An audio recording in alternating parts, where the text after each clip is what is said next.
আসসালামু আলাইকুম। সবাই কেমন আছেন? আশা করি সবাই ভালো আছেন। আমরা এই মুহূর্তে বেগুন ভাজির ভিডিও নিয়ে এসেছি। তো সর্বপ্রথমে বেগুন ভাজির জন্য আমরা এই যে 3টা বেগুন নিয়েছি। তাল বেগুন, গোল গোল বেগুন দেখতে পাচ্ছেন, এগুলো এখন কেটে নিবে। এরপরে বেগুন ভাজির জন্য নেওয়া হয়েছে 2টো পেঁয়াজ।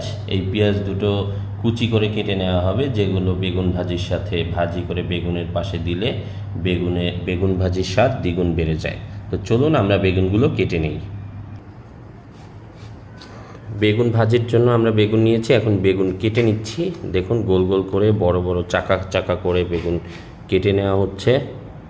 আসলে বেগুন এক একজন এক একভাবে কাটে, কিন্তু সব থেকে সুন্দর কিন্তু এই গোল গোল চাকা চাকা করে যদি বেগুন কাটা হয় তাহলে সেটাই সব থেকে দেখতে সুন্দর লাগে।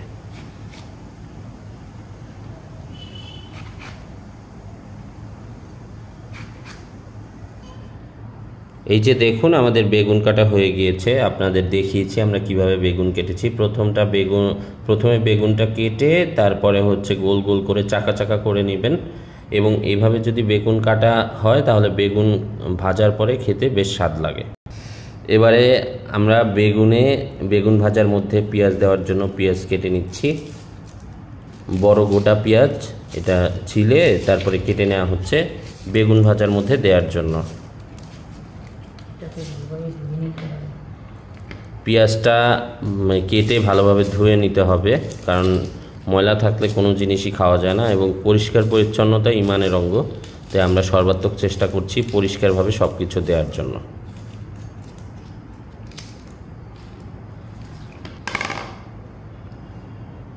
পেঁয়াজটা ধুয়ে নিয়েছে, এখন কুচি করে কেটে নেওয়া হবে বেগুন ভাজিতে দেওয়ার জন্য। যে পেঁয়াজটা বিভিন্নভাবে কাটা যায়, কিন্তু এই যে একবারে কুচি করে কেটে নেওয়া হচ্ছে, চমৎকারভাবে কাটা হচ্ছে।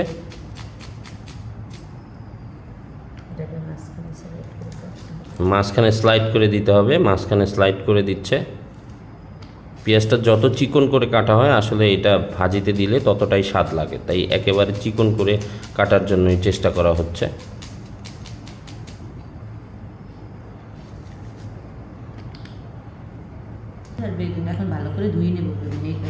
ভাই দেখেন, পেঁয়াজ কুচি করে কেটে নিয়েছি, আর এই যে বেগুন গোটা করে গোল গোল করে কেটে নেওয়া হয়েছে। এখন এই বেগুন ভাজার জন্য প্রস্তুত করা হয়েছে বেগুন এবং পেঁয়াজ কুচি। এরপরে পরবর্তী ধাপ বেগুন ভাজির জন্য বেগুন ম্যারিনেট করা, সেটা করব। এই যে দেখুন বেগুন ভাজি করার জন্য বেগুন কাটার পরে ধুয়ে নেওয়া হয়েছে পরিষ্কার করে। এখন এটা ম্যারিনেট করা হবে। ম্যারিনেট করার পরে আমরা তেলে ছেড়ে দিব। ম্যারিনেট করা হচ্ছে, আমরা দিয়ে দিলাম হলুদের গুঁড়ি, মরিচের গুঁড়ি পরিমাণ মতো, যে যেভাবে ঝাল খাবেন সেই পরিমাণ দিবেন। দিয়ে দিচ্ছি লবণ। এবার সবকিছু একসাথে বেগুনের সাথে মিশিয়ে নিচ্ছি। আসলে আমরা একটু ঝাল বেশি খাই, তাই মরিচটা একটু বেশি দিয়েছি। যারা ঝাল কম খান তারা তাদের পরিমাণ মতো দিয়ে নেবেন।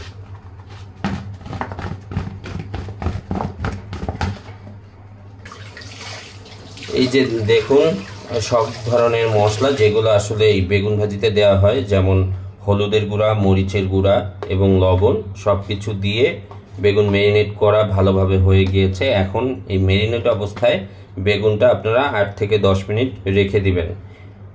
কিছুক্ষণ রেখে দিলে মশলাটা ভিতরে ঢোকে, এরপরে বেগুন ভাজলে বা কড়াইতে দিলে এটা স্বাদ বাড়ে। এই জন্য আমরা ম্যারিনেট করে 10 মিনিট রেখে দিচ্ছি। চুলায় কড়াই দিয়ে দিয়েছি বেগুন ভাজার জন্য। এখন কড়াইতে তেল দিয়ে দিচ্ছি এবং চুলা জ্বালিয়ে দিয়েছি। এখন এই তেল কিছুটা গরম হবে। গরম হওয়ার পরে আমরা ম্যারিনেট করা বেগুন এই তেলের মধ্যে দিয়ে দিব। আমাদের তেল এখন গরম হয়ে গিয়েছে। এখন ম্যারিনেট করা বেগুন আমরা তেলের মধ্যে দিয়ে দিব।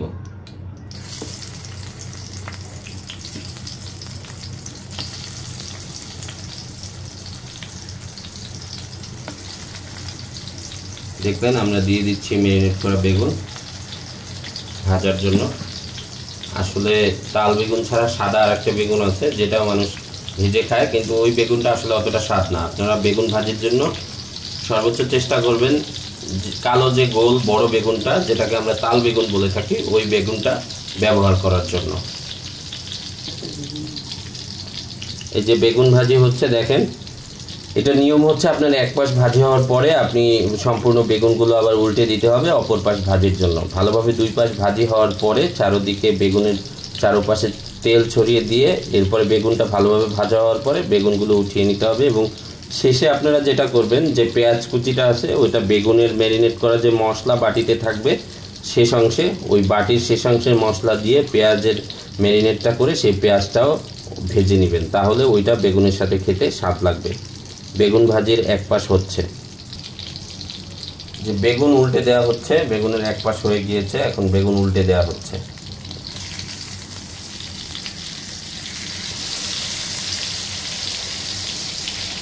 এক পাশ হওয়ার কারণে আমরা এক পাশ উল্টে অপর পাশ ঘুরিয়ে দিচ্ছি, যেন দুই পাশেই ভালোভাবে ভেজে নেওয়া হয়।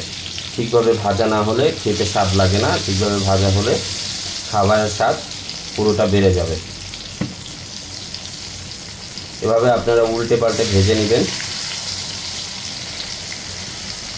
বেগুন ভাজি সাধারণত খাওয়ার জন্য খিচুড়ি সব থেকে স্বাদ, আপনার ভাতের সাথেও খেতে পারেন।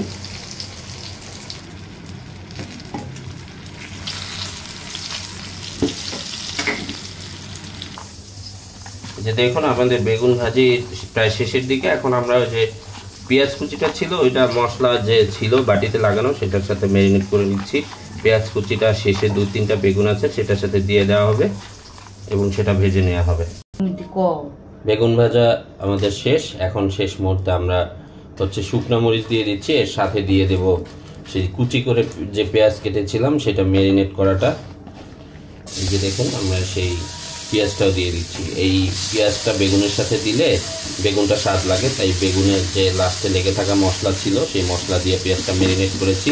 এখন এটা সামান্য তেলে শুকনো মরিচের সাথে ভেজে নিচ্ছি, যেটা বেগুনের সাথে লাস্টে খাবারে পরিবেশন করা হবে। এই যে দেখুন আমাদের বেগুন ভাজি হয়ে গিয়েছে, দেখতে খুবই লোভনীয় হয়েছে। এই যে উপরে আমরা সেই যে পেঁয়াজের ম্যারিনেট করাটা ভেজে উপরে বেগুনের উপরে দিয়ে দিয়েছি। বেগুন ভাজি খুবই সাধারণ একটি বিষয়, এটা আপনারাও বাসায় ভাজি করে খাবেন। সম্পূর্ণ রেসিপিটা আমরা আমাদের ডেসক্রিপশনে দিয়ে দিব। আমাদের ভিডিও যদি ভালো লেগে থাকে তাহলে লাইক করবেন, কমেন্ট করবেন এবং সবাইকে শেয়ার করে দিবেন এবং আমাদের চ্যানেলটি সাবস্ক্রাইব করবেন। সবাই ভালো থাকবেন, দেখা হবে পরবর্তী ভিডিওতে। আসসালামু আলাইকুম।